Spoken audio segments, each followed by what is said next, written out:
fatos estão vindo à tona, né? A gente está vendo essa possibilidade do Mauro Cid, por exemplo, ter que se explicar para a PF. Ele pode ter omitido alguns fatos, pode ter a situação dele complicada com o acordo de colaboração e agora as repercussões diante dessa reunião que foi gravada, né? Apesar de o Bolsonaro ter dito ali que não estava, que só foi a fala dele, a gente está tendo acesso ao conteúdo na íntegra. Boa tarde para você.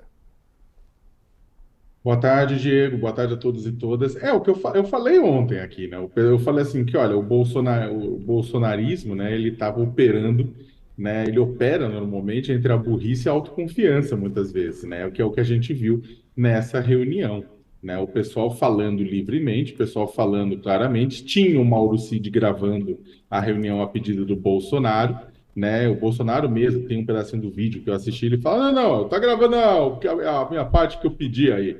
Então, ou seja, o Bolsonaro estava gravando, ele sabia que estava gravando, né?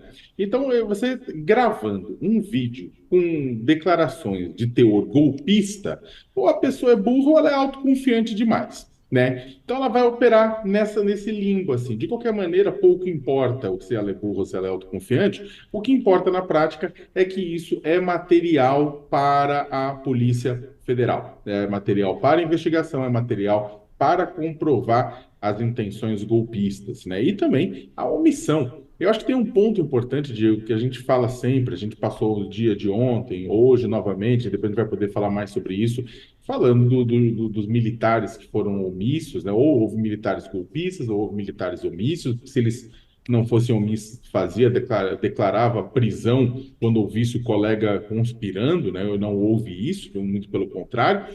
Mas também vamos colocar que, olha, a quantidade de ministros e ministras, a quantidade de assessores de Bolsonaro em torno aí da sala de reuniões ministerial, ouvindo o golpe de Estado, ouvindo o presidente falar da estratégia de difundir mentiras, né? E que, segundo ele, se mentiras fossem suficientemente difundidas, né? Grosso modo, no dado momento, ele deu, se mentiras fossem suficientemente difundidas a respeito da do sistema eletrônico de votação, ele não chamava de mentiras, ele falava as revelações, as informações, não precisaria um golpe militar com metralhadora, com fogo, com prisão, com tanque na rua.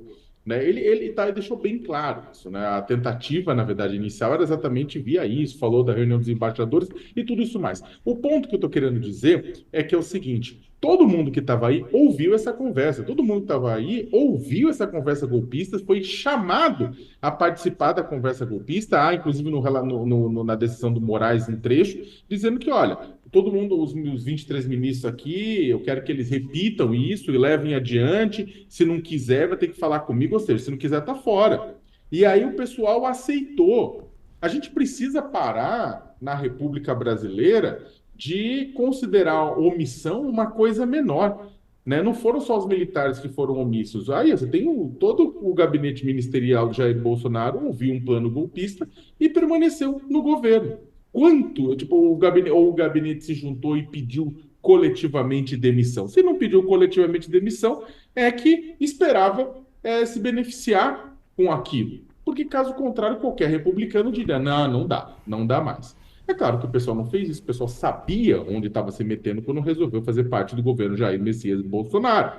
Aí pouco importa se alguns deles eram plenamente golpistas e outros omissos. Mas o fato é que esse vídeo mostra que o gabinete, que os ministros de Jair Bolsonaro foram, no mínimo, omissos com o golpismo. Estou falando dos ministros civis, inclusive, né? Ou seja, que todos os ministros de Bolsonaro foram, no mínimo, omissos com o golpismo. Exato. Daqui a